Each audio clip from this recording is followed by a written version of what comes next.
Girl, stop playing. Welcome back to another episode of the Girl Stop Playin podcast. It's your favorite homegirl, Koereyelle, here to encourage you to stop playing with your potential and start working for what you want in life and in love. Y'all already know that I truly believe you can make the money and you can get the honey. You can have it all as long as you are willing to work.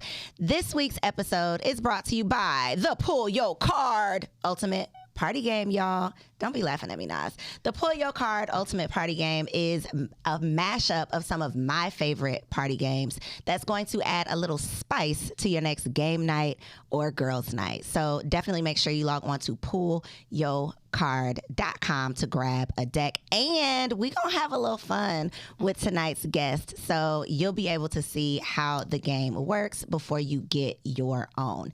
Also, make sure you like, comment, and subscribe to the channel so that you don't miss out on any of our upcoming drops. Today we have a very special lady in the studio. Mia Jaye is a self-made business owner that's been making strides behind the scenes for years. She in front of the camera now, y'all. She is known by many as Young Dolph's longtime partner. Publicly, she shared her journey of fulfilling her purpose as a source of healing. And now it's time to get to know her personally. We're going to get in your business a little bit tonight. So I am excited. You are multi-passionate, multifaceted. You got multiple businesses going on. And so I'm just happy that you're here. So welcome to the show. Thank you. I'm so happy to be here. I really am. So we did what was it called that we did on Instagram Live a couple weeks ago? So it was a prayer live. We did a prayer challenge just because July was a tough month for me. And I was just led. It was like, I really wanted to kind of go inward. And I was just like praying about it, and God was just like, "Why don't you just do a prayer challenge? Like, don't go inward. Like, show people, kind of the things that you're going through, and pray over it, right?" And when I tell you, I mean, the way that I feel like I was just so lifted up the month of July, like our live that we did together. It poured into me so much. And I appreciated you coming on.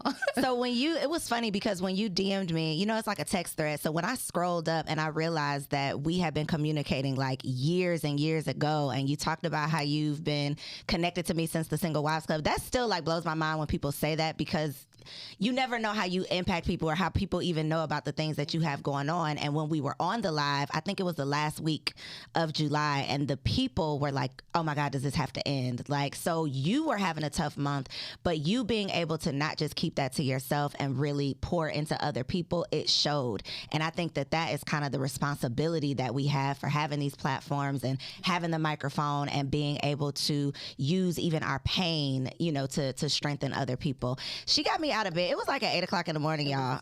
It was like at 8 o'clock in the morning. I'm like, okay, your girl was not cute at all. You was cute though. I'm glad the live is down. We were talking about, your single season. I was able to share some encouraging words for the single ladies.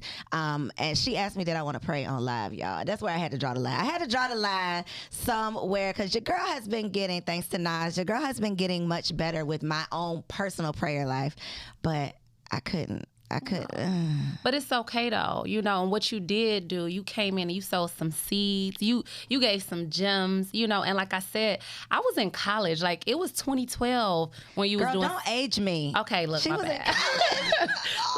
look, it was my last year. Okay, make me feel a little bit better. But seriously, I remember it was like the growth, watching you from then to now, the growth is exponential. And I just remember like joining in and just kind of listening to like just being prepared for, like, like we're single right now, but like you want to be prepared for walking into marriage and things like that. And just seeing you today, it's like, girl, you sowed some seeds in your dang self. Listen, like because how you said like you were going through something and God just said like, use this.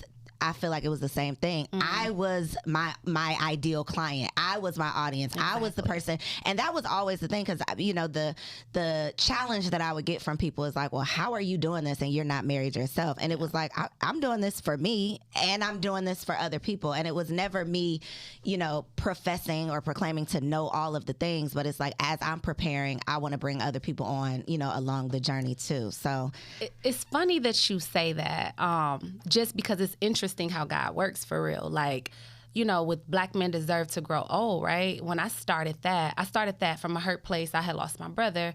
But it was like, I saw like women who were losing their spouses, losing their children, and I wanted to help them. I was like, my heart goes out to these women, because I couldn't imagine it being me. So I started something to help others, but it was like God was preparing me to start something that would pour into me. You know, I didn't know what that journey was going to look like personally. I could only but imagine. And so when I stepped into that myself, and I'm probably jumping the gun. Girl, it's okay. We skipping around. It's okay. Okay, cool. But I'm just like, it's so funny how he works, because he prepares you for places that you haven't even, for doors that you haven't even walked into yet, right? And so he prepared me to walk into a door I didn't even want to walk into. I ain't gonna even lie to you. Right. I'm like, wait, why me? But it's like one of them type of things, like, why not you? It's somebody else that had to go through that same door. And so maybe that you can be able to help somebody else who's going to come in after you, somebody who has come through that door before you. And that's how I see that same thing. It's the preparation that he gave me, you know? So, okay, so let's go there, right? So Black Men Deserve to Grow Old. You lost your brother. And then what was the mission behind it? Obviously, that was your motivation, but what does the organization do? So Black Men Deserve to Grow Old, I started it as a campaign, right? You know, after losing my brother, that was the first time I came in contact with loss so close, and I had to process it, and I needed to figure out, like, how do you show up for people who's gone, right? Because once somebody not here no more, it's so easy to forget about them, to do stuff that's not honoring who they are, who they were, whatever. So I had to really dig deep and to help myself to heal. Like, how can I still honor my brother? How can I show up for him? How can I show him, you know, in spirit, that, you know, even though you gone, like, I'm gonna be your mouthpiece, I'm gonna be your legs, I'm gonna be there for your family, whatever.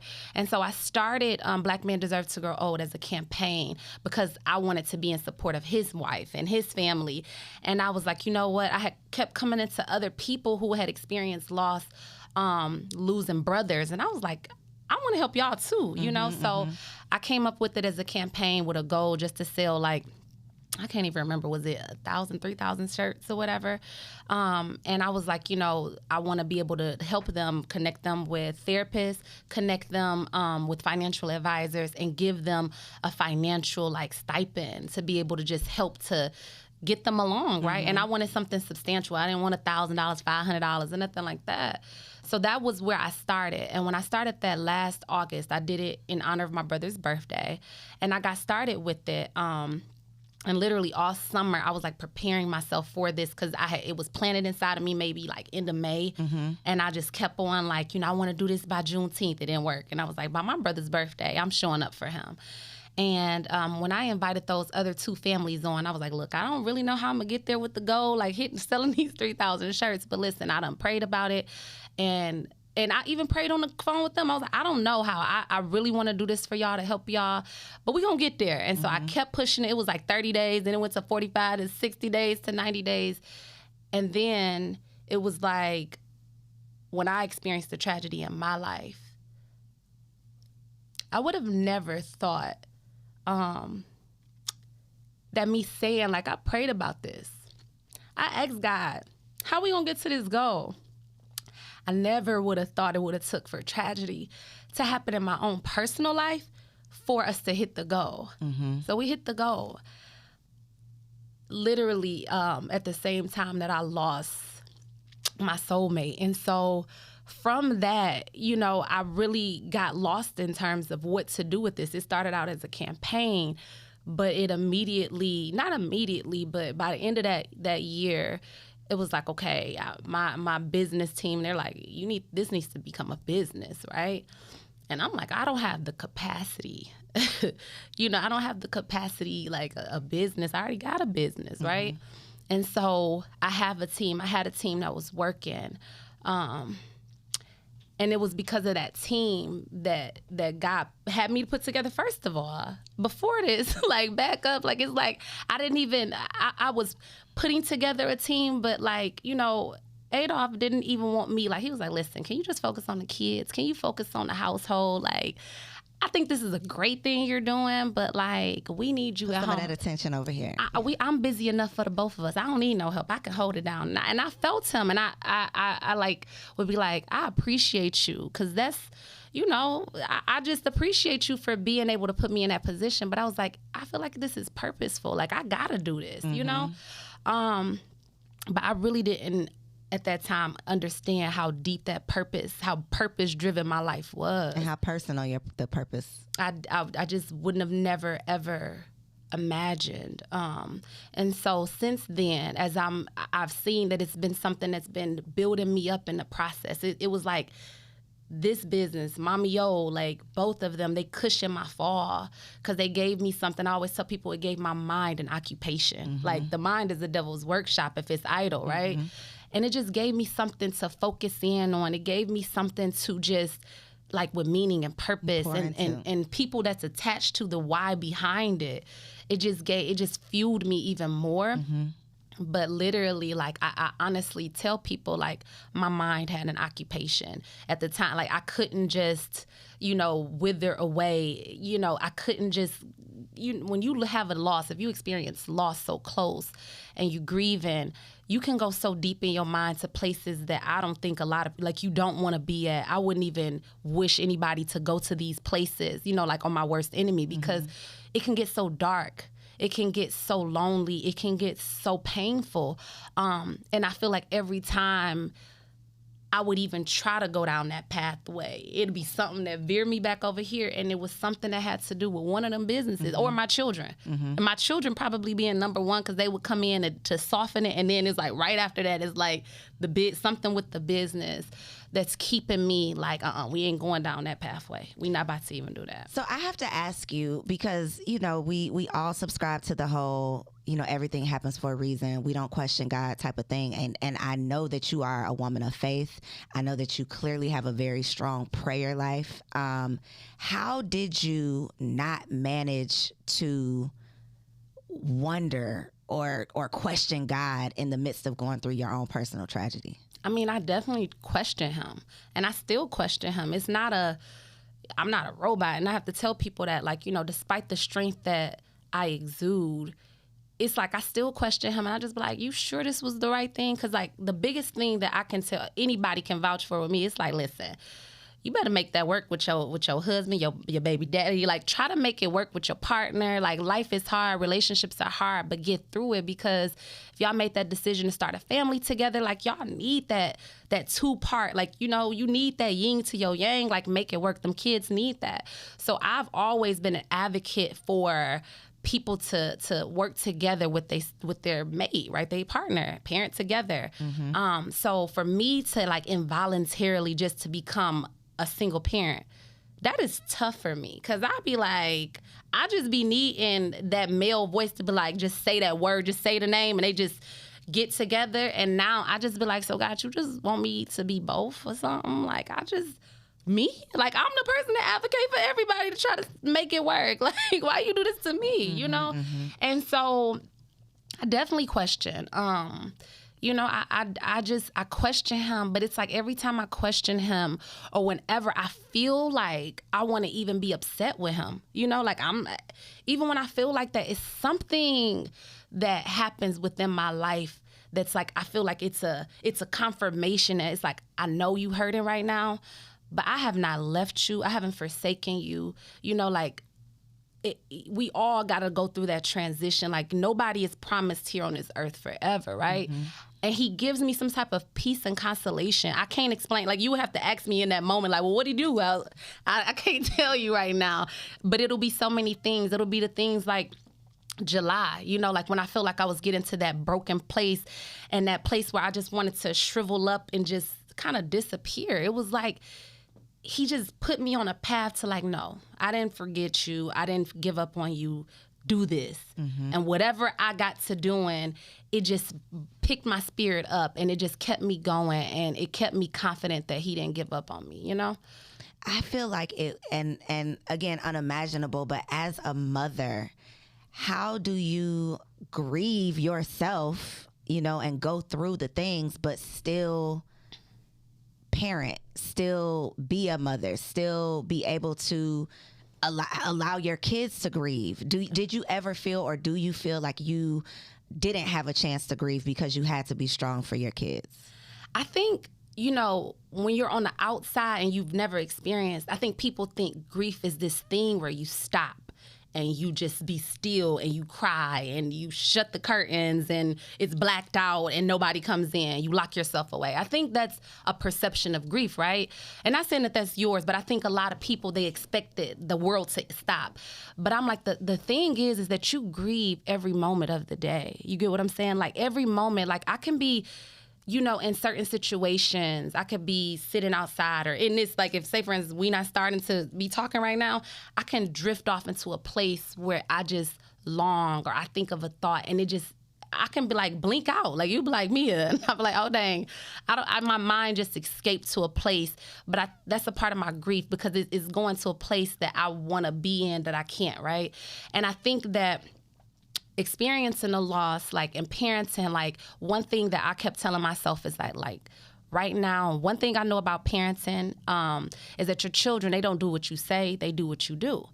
Your children watch it, they watch you intently, like, they're looking for, you know, how you moving about. And I'm like, the fact that God didn't take both of us, and it's somebody here that's left that he's like, I prepared you in so many different types of ways with wisdom and discernment and different things that I just know about myself that I've always possessed, that he's like, I gifted you with that. I'm going to need you to share that gift with them, right? Mm-hmm. So they can be able to know what to do when tragedy strikes. So I feel like now, every time I look at my children, I want them to know, like, even if they have to, like, I'm not going to be here forever. I want them to know how to continue and journey on, you know, because Father already gone. Like, so God forbid, like, I be praying hard in the mug, like, look, keep me here for a very long time. Don't get it. Come on now. Don't let me down.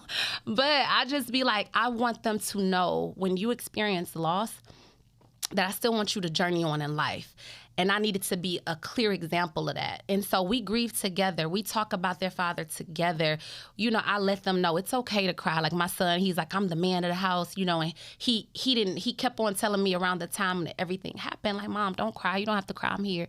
And I was like, baby, like, I want you to cry. Don't think that you're too tough to, like, that's an expression of love. It's okay. You know, and when I told him that, my son, like, literally just broke down. And like it was a release. It was a relief for him, you know, and I feel like that I had a responsibility to show them how to deal and manage with loss. Like, life is going to be full of losses at some point, you know, and I needed to show them. And it was the hardest illustration that I've ever had to encounter, but it was something that I'm like, I just gotta do, because I don't, they're so young. I don't want them, like, they were 4 and 7. Like, I don't want them to, like, want to give up at life now. They ain't even lived. You get it? Mm-hmm. So I just had to push through. And a lot of times they would come up to me and say the most sweetest things. And even you talking about faith, like, one of the things that I think really elevated my faith. My children, I put them in Christian schools, right? Now, don't get it wrong. Like, don't get it twisted. I ain't really no holy roller like that. I grew up, like, I have a relationship with God, and we've prayed, we've done different things, but it has gotten a lot tighter because, you know, I have had to look to a source. I can't, like, it's not in people, it's not in things. It's like a source. Like, I needed to be, like, edify my spirit. And my children, you know, I put them in a Christian school that has really helped them to build their faith. And so my children would come up to me and see me sad, and they'll be like, Mommy, I want to pray for you. And I'm like, even before their dad passed, like, they inspired the both of us to pray as a family, because typically we would pray, either I pray with the kids over, like, it wasn't, or at the dinner table we'll do it together, but they were the ones that's like, hey, you know, like, just really big about that prayer life. And it encouraged us before he passed, and he even saw it. And it just got to a point to where it was like every night, no matter if he was gone or there, they let's call daddy. You know, we about to FaceTime daddy. It's time to pray. And the way that shaped our family dynamic, it was like I saw the power of prayer. And it was through my kids that really brought me closer. So a lot of times when I was like really sad, they would come up and they would say the sweetest things. I'm like, Mommy, I want to pray for you. Thank you, God, for my mommy. And I'd just be like, God, thank you for my kid. It's like, you know, so I think that's how that relationship got stronger, you know? So Black Men Deserve to Grow Old.com or .org?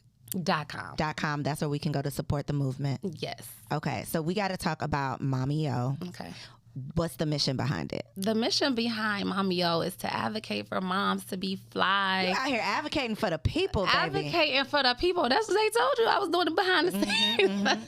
I was like, look, I'm going to do this on the low because he don't want me to do nothing. But I want to advocate for you, sis. Like, be a mom. Be there for your babies. Be a boss as well. Like, you know, I know I had a lot of inner boss up in me that couldn't be unleashed because Adolph was suppressing it. He was like, look, be inside the house. But, and not in no forceful way. But, you know, I really wanted to just advocate for women to like, look, you can do both. You can be the mom and you can be the CEO, right? You can be the CEO of your household, even if you're not ready, because that's what I started to do. I was like, look, okay, you're right. I'm a run my household like a tight ship. Like I'm a run it like I'm a CEO of my household, right? Yep. And that's really where the idea came from. And so I just wanted to advocate for women to like embrace family. You know, I know it's cool to be out here popping and be out here in the clubs, but like not really. Like be with your babies. Like take them, do some things with them, show them the world, like involve them into that picture. You don't have to cut them out. Involve your family and do things for yourself too. It's not just all like give yourself away and don't replenish, but do things for yourself as well. So that was the whole idea behind it. Like be the mom and be the boss.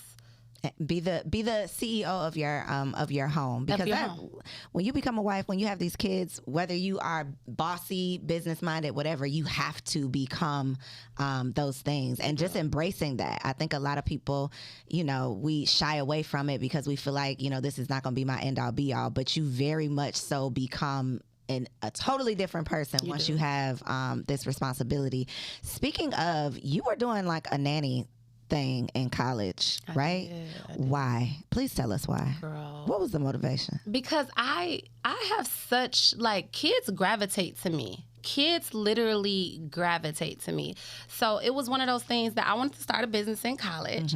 And I was like, you know, I'm going to help women. Again, prepare me for something. I don't know. I'm like, women that were traveling. My first client, she used to have to travel for like a week at a time, right?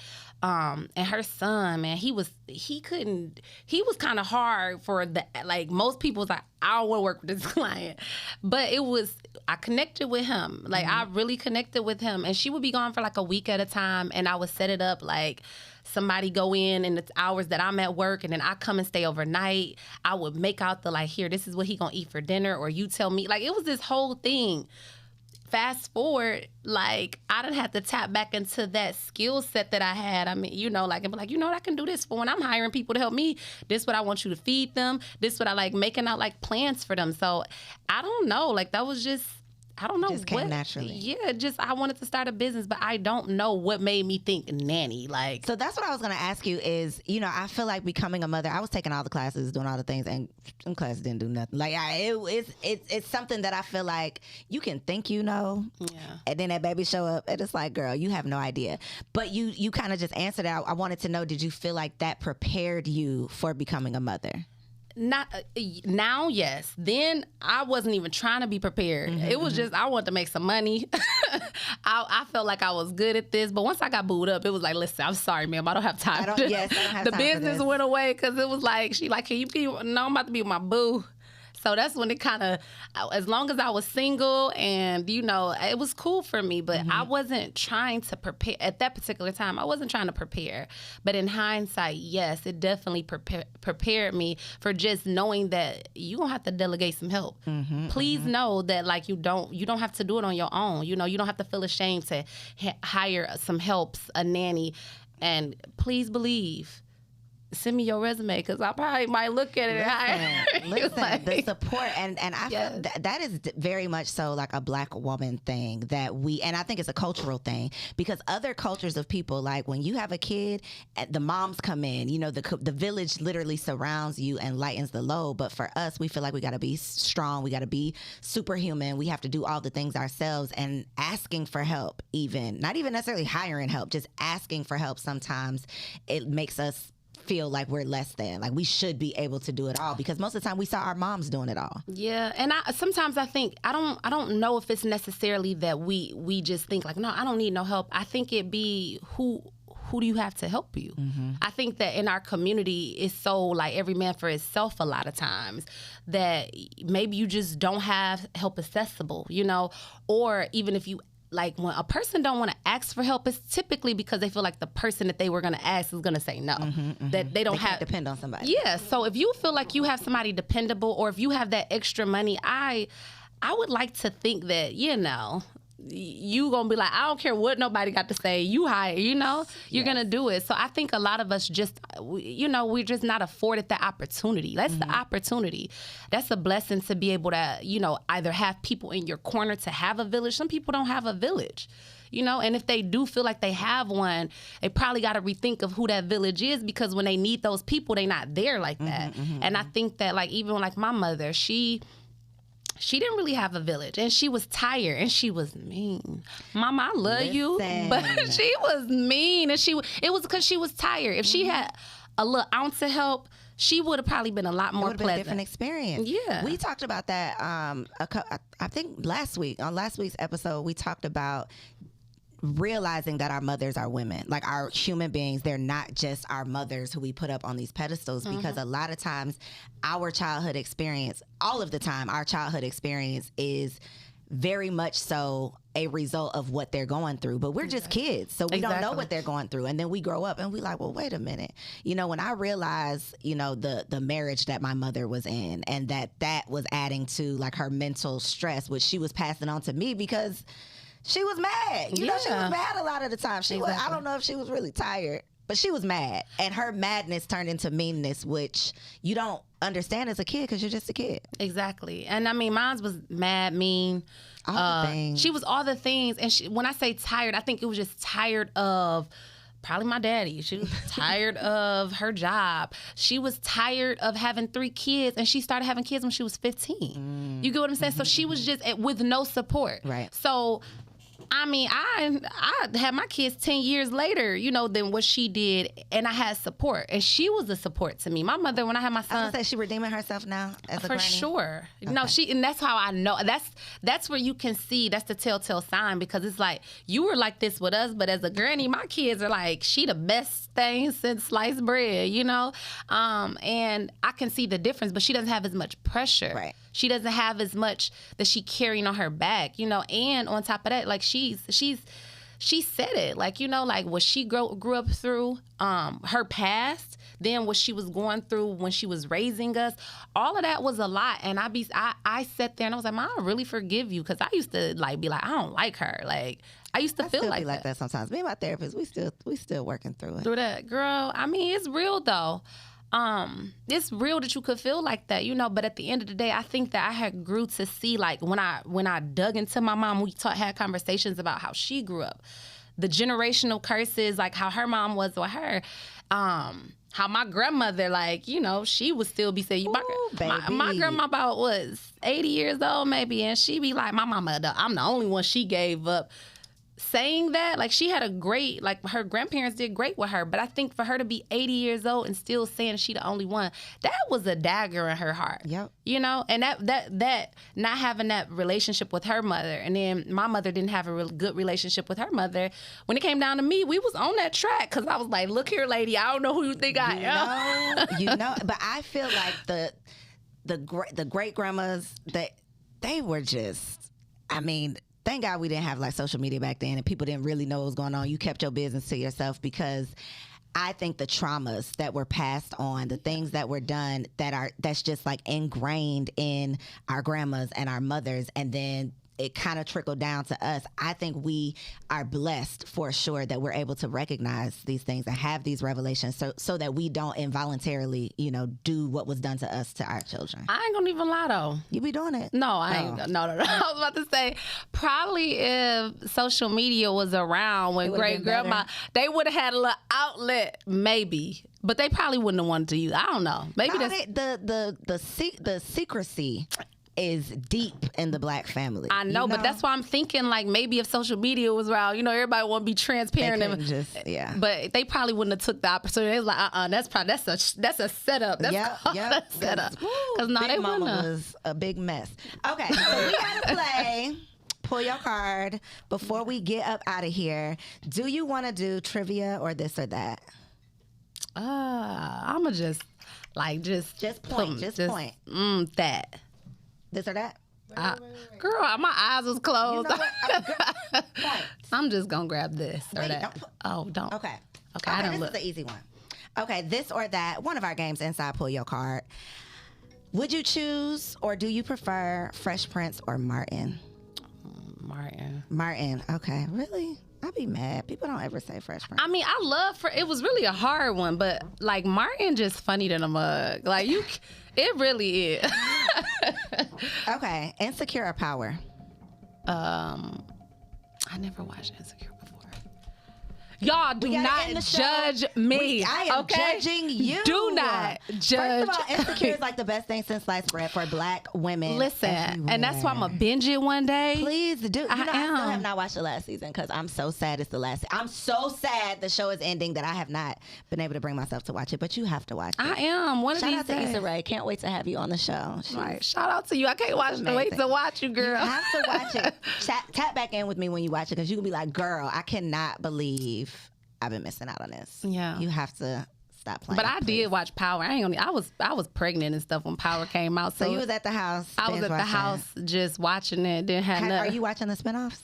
I don't watch TV like You're that. You're not doing that no more. Okay. No, I don't really watch TV that much no more. So that's probably why, and it's hard for me with these shows. Like, if I'm too far behind, you don't even be wanting to catch up. Yeah, I can't even catch up. Well, when you do, I'm going to let you know. We'll talk about it. Yes, we'll talk about it. Okay, so we have to make sure we are supporting Black Men Deserve to Grow Old. We have to make sure we are tapping in with MOMMYEO. Please let the people know where they can find you online and how they can follow you on social media. Yes, you can find me online at I am Mia Jaye. That's on Instagram.